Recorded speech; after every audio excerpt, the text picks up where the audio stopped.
Tashmë duhet ta kemi edhe në lidhje të drejtë për drejtë. Sot do ta kemi Miken e Valbonës. Mikeshën tonë tashmë. Po unë kam dëgjuar aq shumë dhe unë e njoh aq shumë sa që nuk e di, a e di e Megi për vete sa di unë. Me siguri e din edhe ajo se sa unë flas për të, mirë po pikërisht kur pa vendosëm edhe temën e ditës, unë do doja shumë që në fakt të flasim me një personazh e cila është një arkitekte e re, mirë po që ka përfunduar studimet në Tiranë dhe ka vazhduar edhe 2 studime tjera të larta postdiplomike në Valencia. Pse pikërisht në Spanjë do ta pyesim edhe atë, mirë po mbi të gjitha Shqipëria është drejtoron një ëndër për ne, të themi kështu nga vend, jo një ëndër që nuk po mundemi ta prekim asasi, qoftë edhe zhvillimi ekonomik, qoftë edhe zhvillimi, të themi, investimeve të patundshmërisë. Mirë, por për të gjitha informacionet dhe trazirat që kanë ndodhur gjatë fundjavës që lan pas në ish-villën e Enver Hoxhës, do t'i flasim të gjitha. Villa 31. Villa 31. Do të flasim me Megin. Mirëmëngjesi Megi. Mirëmëngjesi Valbona, mirëmëngjesi të gjithëve. Mirëmëngjes Megi. Mirëmëngjes, si jeni? Ne e dim se Shkupin gjithmonë e kemi të fletur, por jemi dëshmitar se Tirana zgjohet shumë herët. Shumë herët. Kështu që mirëmëngjes pak vështirë është për ju andej Mata Ngardhit. Është shumë e vërtet kjo që sapo thatë, për këtë arsye dhe unë ndjeva pak çuditshëm kur e thash mirëmëngjes. Neve dhe dielli na lind shumë herët dhe puna na nis shumë herët, po i jemi shumë të lumtur me situatën në cilën ndodhemi dhe është më mirë të marrim më të mirën e këtij mirëmëngjesi shumë të shpejtë që kemi në Tiranë. Sigurisht. Po jo, edhe unë të jetoja në Tiranë, do të zgjohesh në ora 6, domethënë hiç pa asnjë pikë problemi. Në ora 6 ka përfunduar kafja, Valbona. Jo do zgjohesha. Ka përfunduar kafja. E di. Megi, ne sot, varësisht edhe nga të ftuarit tanë që i kemi, ne kemi dëshirë që gjithmonë ta përshtasim edhe temën e ditës së bashku me të ftuarin apo temën që do ta diskutojmë. Ne sot në emision e kemi pasur temën se pa trashëgimi dhe pa ndim, a ka zgjidhje për brezin e ri në pjesën apo në tregun e patundshmërisë. Dhe pastaj do të kalojmë edhe në Shqipëri të flasim për investimet e shumta që është fenomeni përgjithshëm, është fenomen që edhe Shqipërinë e përfshin. Sidomos në Ballkan është mjaft aktuale që pa trashëgiminë e prindërve apo pa ndihmën e kredive bankare, kështu me radhë, sa është e vështirë të mbizotrosh në tregun e patundshmërisë. Të kesh një strofkullën tënde. Po një dhomë aty. Mendoj që është realisht shumë e vështirë. Ne jemi një popull që kemi patur një histori shumë të gjatë dhe të thelluar të një zhvillimi ekonomik që në kohën e ilirëve ku filluam tregtitë e para dhe sot gjendemi në një situatë ku është realisht shumë e vështirë që të kesh një parafinancim apo një gjendje të monetare të veçuar për një investim qoftë personal apo qoftë për përmirësimin e jetesës tënde në përditshmëri. Një fushë shumë e rëndësishme këtu është zhvillimi i ndërtimit, i apartamenteve. Në fakt preket shumë edhe në Shqipëri si bisedë, a ka mundësi një njerëz shqiptar të ketë mundësinë të blejë një apartament të ri në Tiranë? Çmimet janë të ndryshme. Por, mendoj që kemi një zhvillim në këtë drejtim, pasi bankat po fillojnë të bëjnë një suport shumë i madh. Prindrit e kanë totalisht të pamundur për shkak të gjendjes ekonomike të 10 viteve më përpara, por për momentin kemi një ndihmesë të bankave, një tendencë për të ndihmuar të bankave, një subvencionim të këtyre rasteve ku pavarësisht se është pak akoma skeptike në mentalitetin shqiptar të marrë një kredie, mendoj personalisht që është një ndër zgjidhjet më të mira për t'i dhënë një push pjesës mesme dhe të ulët të shtresës të Shqipërisë. Nga ana financiare flasim. Megi, unë doja të ndalesha tek mentaliteti, me që u lidhëm që nga kohë e lashtë, që nga iliria, përse ne e kemi këtë manin që dëshirojmë të kemi pronën tonë, të azotrojmë atë pronë. Do më thënë, ne lidhemi dashte pa dashtur, lidhemi edhe me vëndin, lidhemi me çdo gjë, derisa ta zgjidhim, t'japim fund asaj kredie, ndërsa bota perëndimore shkon në një vend, jeton me qira, vazhdon karrierën, ndryshon vendet. Pse ndodhen ky fenomeni tek shqiptarët shumë? Sigurisht që e kemi mësuar edhe në arkitekturë këtë. Patjetër, është në fakt dhe një term psikologjik që është ne e përdorim shpesh në përditshmëri, po e them në anglisht dhe do ta sqaroj në shqip. Attachment issues.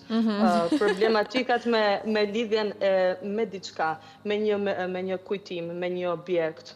Dhe lidhet këtu jo vetëm prehistoria apo koha e lirëve, por është një karakteristik e njeriut në kafshërinë e tij, le të themi, dëshira për territor, për të zënë territor, për të zotëruar diçka. Dhe në të gjithë kohërat, njeriu ka luftuar për territor. Luftrat botërore janë bërë për territor. Kështu që e sjell kjo në një mikrosituatë, njeriu ka nevojë për territorin e tij. Ne të gjithë duam shtëpitë tona. Ne të gjithë duam ambientin ku jemi komfort, që është i joni, i mirë, i keq, i bukur, i shëmtuar, i rrëmujshëm, i sakt, është e jona. Kemi nevojë për atë unin ton të zhvilluar, të përkthyer dhe në pronë, që është më se normale. Pse Europa ka një tendencë tjetër është sepse kjo vjen me emancipimin. Emancipimi është thjesht një term, nuk do të thotë që është negativ apo pozitiv. Por ne jemi akoma në kushtet ku jemi shumë të lidhur me familjen. Jo shumë larg nga vitet e sotme, shqiptarët kanë jetuar në familje shumë të mëdha, ku kishte 2-3 kryetar familje, pra 2-3 vëllezër kanë jetuar deri në 2 breza para nesh, kanë jetuar 2-3 vëllezër brenda një kurore shtëpie. Kështu që është një tranzicion shumë i madh që po i ndodh, mentalitetit, vendit, dhe mendoj që është dhe në rang rajoni, jo vetëm në Shqipëri. Pastaj kemi parasysh që kemi patur sundime të ndryshme. Një ndër më të fuqishmet ka qenë sundimi otoman. Dhe ne të gjithë e dim mentalitetin e një sundimi otoman. Kështu që janë gjëra që nuk fshihen lehtë nga historia dhe nga mentaliteti. Që do thotë, në për gjenetikën tonë kemi pak do kromozone të çuditshme. Po jo vetëm otoman, kemi të Ballkanit, të përzier, pak a shumë. Po në përgjithësi 500 vite janë, i kemi ata kromozone që na i fusin këta çështjen e inatit, të kemi pronë sa më shumë. Unë pikërisht dua të flasim për gjendjen e Shqipërisë, sepse për gjendjen e Maqedonisë e trajtuam me drejtorin që nga mëngjesi dhe nuk gjetëm zgjidhje. E kemi qarë dhe nuk kemi gjetur zgjidhje. As pak, mirë po vetëm kështu i kemi qarë disa halle. Unë dua pak a ditë për të gjithë ne shqiptarët që jetojmë jashtë Shqipërisë, sa herë që vizitojmë Shqipërinë, Mëmëdhejon dhe Adejon, shohim pallatet e reja, shohim investime të shumta. Ndërtime, domethënë që ndoshta çdo muaj japim një pamje tjetër kryeqytetit dhe qyteteve të ndryshme. Si arkitekte, si e sheh zhvillimin e Shqipërisë? A ka planifikime afatgjate apo mendon që janë vetëm investime masive, kështu ndërtime masive? Pyetje shumë komplekse. Unë falenderoj shumë për pyetjen. Është pikërisht momenti për të folur për këtë çështje. Ka mendime të shumta. Mund të veçoj mendim profesional, mund të veçoj mendim personal si qytetare e Tiranës, sepse Tirana është ajo që po zhvillohet më së tepërmi, dhe pas Tiranës vjen Durrësi dhe Vlora. Por përgjithsisht gjithë Shqipëria ka një frymë zhvillimi në anën e ndërtimit. Mendoj dhe shpresoj që të jetë afatgjat. Tendencat janë diku mund të krahasohen me një periudhë para krizet të zhvillimit të ngjashëm të Spanjës, Italisë etj. Pa dashur të jap një ndjesi të keqe që diçka do ndodhi, absolutisht asnjë gjë nuk do ndodhi. Jetojmë në kohra të tjera, në kohra shumë më të sigurta nga ana ekonomike, kemi mbështetjen e internacionalëve në mënyrë konstante, qoftë nga ana e profesionalizmit në projektim, që nuk e di sa jeni në dieni, ne kemi gjithkohën projekte të sjella nga jashtë, në bashkëpunim me arkitektët vendas, dhe për këtë arsye mendoj se nuk do ketë një stopim, por patjetër do ketë një ngadalësim, sepse kilometrat katror aq janë. Nuk i shtojmë dot, aq që kemi Tiranën. Po fuqia blerë se si është, më thuaj, sepse po ndërtohen në mënyrë enorme, mund themi. Domethënë problem vendasit, qytetarët apo problem më shumë të huajt? Ka edhe të huaj, por gjithsesi këta ndërtime që bëhen janë për vendasit më shumë. Por çmimet janë rritur në masë shumë të larta, të paprekshme. Stratosferike ti quajmë.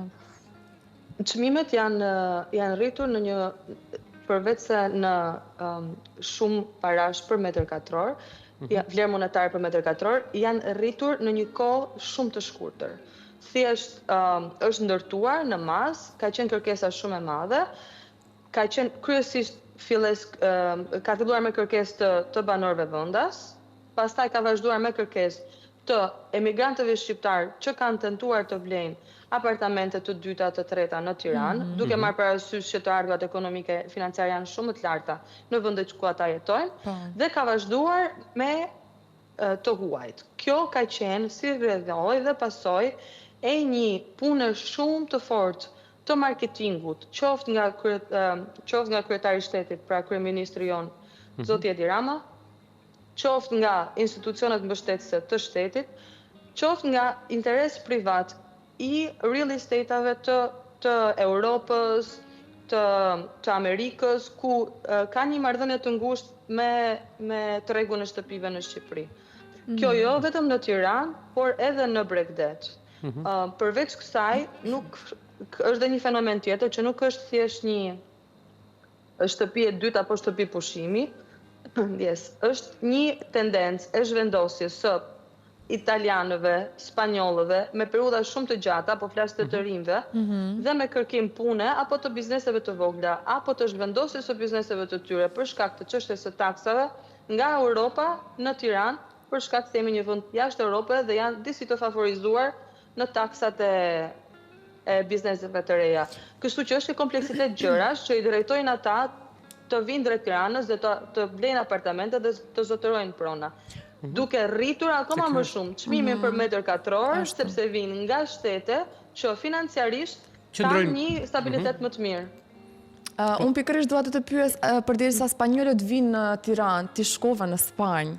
Na i përcjell pak energjinë dhe mësimet që i ke realizuar atje, pastaj do të rikthehemi sërish në Tiranë dhe në Bregdet të flasim pak më shumë për Shqipërinë. Sepse kemi shumë pensionerë nga Po që vinë dhe kalojnë të cilët vinë edhe vazhdojnë jetojnë. Marrin pensionet, jetojnë një jetë shumë të mirë në Shqipëri. Se ushqimi mirë, ajri mirë, pse jo? Po.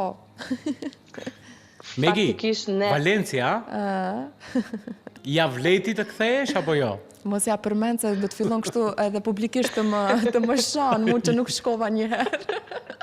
Kur nuk erdhi Valbona në Valencia. Çfarë të bëjmë, kjo aeroporti jonë është për bukuri këtu në Shkup, nuk ka ligje direkte, jo.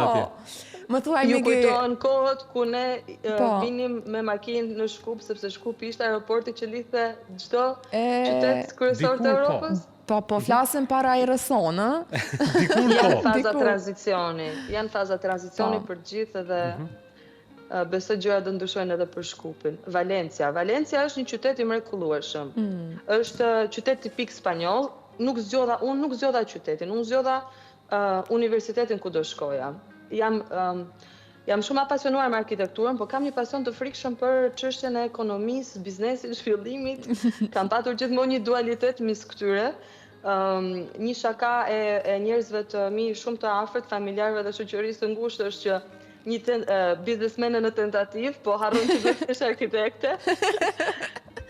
Ama shkojnë të dyja bashkë, sidomos kur jeton në Shqipëri, Shkojnë. Në Shqipëri është realisht shumë e mundur kjo në këtë kohë që po jetojmë, sepse unë vin nga një background i arkitekturës si Master of Science në Politeknik të Tiranës, që është goxha impenjativ, është shumë strukturë fort, ne kemi dalë aty të nuk dinim qa bëhet me jetën kur dolëm nga ato vite shkolle, në sensin që çdo gjë rreth nesh ishte arkitekturë, një nga universitetet më të forta që ka rajoni, mendoj, dhe në një moment ku kisha hapur zyrën, po punoja me projekte, kisha nevojë për një push-up profesional, një të ngrija stadin e bagazhit tim profesional. Një update të ri. Patjetër. Ne kemi një tendencë që të studojmë në Angli dhe në Amerikë. Është kështu si paket e një të riu shqiptar. Fenomeni shqiptar, kështu, jo edhe familje, miq, njerëzit po. Dhe babai ka qenë një sysh shumë e madhe. Për një vit e gjys ne kemi një shprehje nuk mu hoq qafe, derisa vendosa të aplikoj në një universitet që ishte goxha i përzgjedhur. Ne ishim vetëm 16 veta që e bënim këtë program, një dual master, një master i dy fisht, mes arkitekturës, inovacionit në arkitekturë dhe biznesit. Dhe ndodh që të ndodhë këti universiteti është në Valencia, kurseva vite dhe brenda vitit u diplomova në të dyja drejtimet. Është fantastike kur shkon, si të them, avancohesh dhe rikthehesh në vendlindjen tënde. Se pikërisht Shqipëria mendoj që të paktën për architektët e mundëson një, si të them, zhvillim të tepërt, profesion, domethënë mund të ecësh përpara me një profesion të tillë. Me gjithë të rikthehemi sepse jemi në 10 minutat e fundit, nuk do të mundohem që të gjitha pyetjet ti realizojmë, mirë po dua të ndalem pak te këto ngjarje që ndodhen në fundjavën që lan pas, edhe pse luftrat ndodhen në shumë pjesë të botës. Mirë po kishte edhe disa protestues të cilët po vazhdojnë dhe po bëjnë trazira të shumta në Tiranë, pa hyrë në politikë as pak. Pikërisht dua të flas për një ndër residentat artistike që tashmë ashtu konsiderohet, është edhe ish vila e Enver Hoxhës. Vila 31. Vila 31. Do me thënë, a duhet këto trashëgimi kulturore të ruhen, historike në fakt janë, apo pse në fakt janë edhe target i trazirave? Paradoksi është sepse vetë sala e ka shpallur si shtëpi muze, dhe ky tash ngrihet tufa në fakt, jo me direktivat të salës, por është tufa e tillë që kaq ja kapër. Mua më vjen keq që në fakt preken këto shtëpi kulturore, do thoja. Si është Megeti atje? Dua të bëj vetëm një ndërhyrje të vogël në aspektin politik, pa i hyrë politikës. Mendoj se shqiptarët nuk i kanë në mas, nuk e kanë të gjithë shumë të qartë çfarë është socializmi, komunizmi, demokracia dhe këto lloj parimesh politike. Dhe turma është shumë e vështirë të drejtohet dhe të kontrollohet. Turma është relativisht e niveleve të fjalës së gojës dhe çfarë dëgjohet rreth e rrotu dhe me një drejtim shumë drastik. Dhe në këto rrethore dhe në këto rrethana është mendimi im personal, mendoj që ka ndodhur ai lloj incidenti. Absolutisht në mënyrë kategorike unë mendoj që nuk duhet të preket asnjë objekt i të shkuarës. Çdo gjë tregon diçka, çdo gjë flet për diçka. Europa ka një ndër pikat më të forta që ti nuk të lejohesh të ndërhysh as në fasadë, as në detajo arkitekturore, në asnjë lloj objekti, pavarësisht të kohës apo politikës së asaj kohe. Nuk janë diferencime që duhet të bëhen. Objekti, arkitektura dhe investimi në objekte të tilla është zhvillim, është në një fragment kohor më të gjatë se sa zhvillimet që ne mund të shohim më shpejt, por është një zhvillim i një popullsie, i një trashëgimie të një populli, i një historie të pandryshueshme.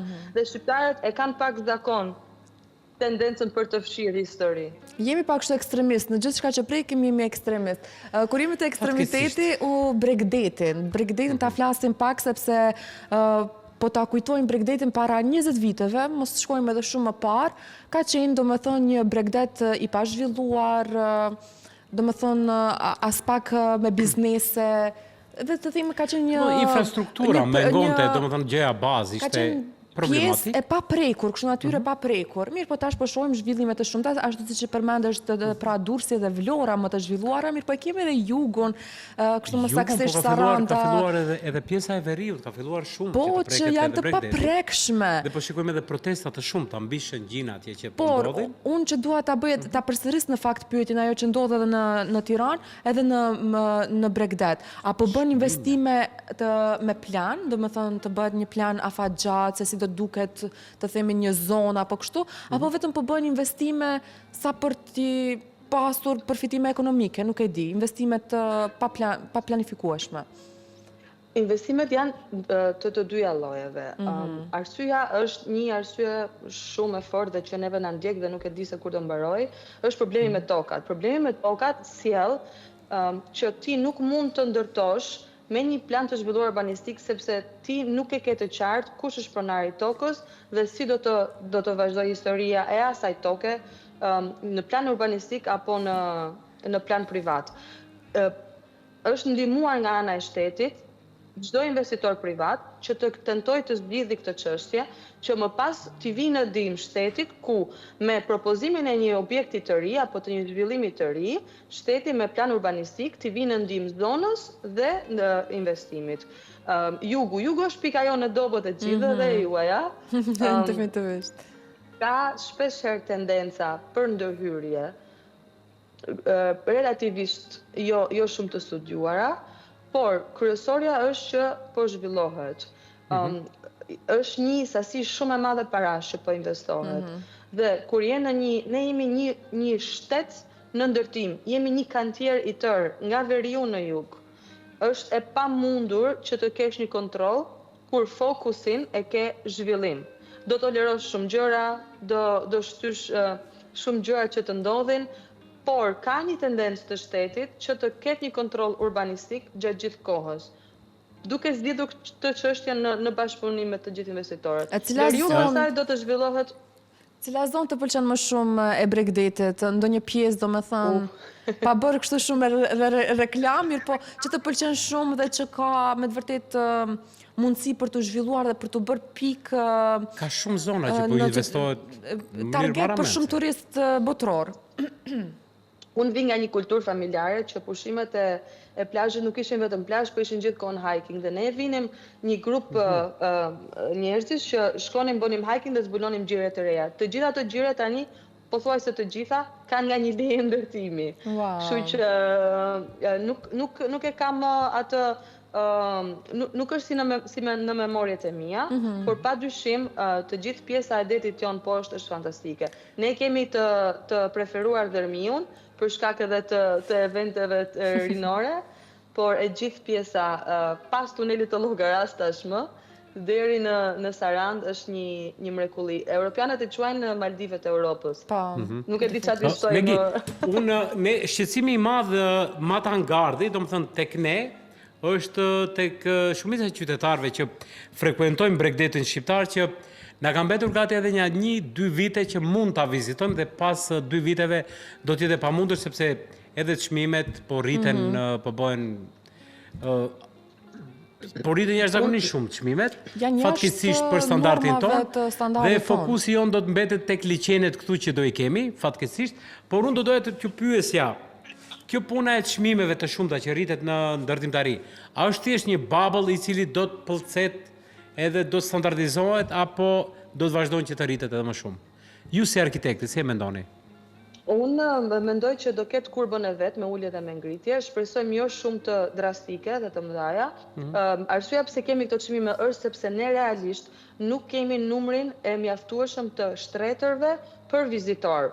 Dhe kërkesa është shumë e madhe. Mund të jemi ndër të vetmet sezonet vende turistike ku në sezonin turistik nuk hapet booking. Ti nuk mund të bësh booking 6 muaj në advance ose 3 muaj në advance, sepse të gjitha shitjet fillojnë në maj, qershor, korrik, gusht.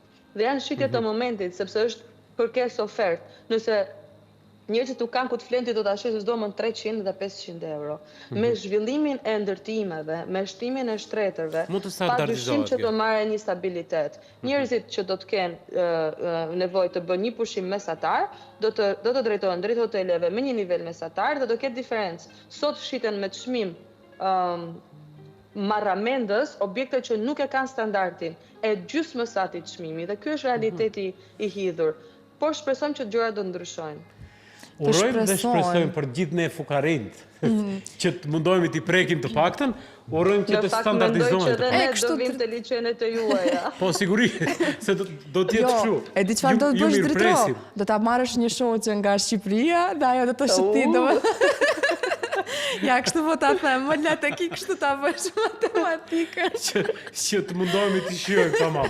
Si e më më thuaj, sepse jemi në minutën e fundit, mirë po, për ta ndarë edhe një mesazh për të gjithë ata që po na ndjekin, sepse ne kemi, unë jam e bindur që Shqipëria ka një numër të madh vizitorëve edhe nga Maqedonia, se ka dhe shumë investitorë, kemi edhe shumë nga vendi jonë që kanë blerë edhe në xhirin e Lalzit e kanë favorite, kanë Ranën e Hedhur, janë këto pjesë me të gjithë diaspora. Po, si është më mirë të blesh apo të vi vetëm në pushime? Apo me qira. Apo me qira. Gjithmonë është shumë më mirë të blesh.